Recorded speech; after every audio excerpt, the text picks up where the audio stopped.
શિયાળાની ઠંડી વચ્ચે અનોખી સ્વિમિંગ સ્પર્ધા યોજાઈ, જેમાં દરિયાના તોફાની મોજાની વચ્ચે તરવૈયાઓએ સ્વિમિંગ કોમ્પિટિશનમાં ભાગ લીધો।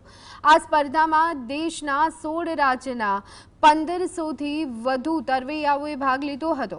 સ્પર્ધા 500 મીટરથી લઈ અને 15 કિલોમીટર સુધીની હતી, જેમાં 18 વર્ષના યુવાનોથી લઈ અને 80 વર્ષ સુધીના વૃદ્ધોએ પણ ભાગ લીધો હતો। આ સ્પર્ધાનું આયોજન પહેલા માત્ર રાજ્ય કક્ષાએ થતું, પણ તાજેતરમાં મળેલા ઉત્તમ પ્રતિસાદને ધ્યાનમાં રાખી અને હવે તેને રાષ્ટ્રીય સ્તરે આયોજિત કરવામાં આવ્યું છે।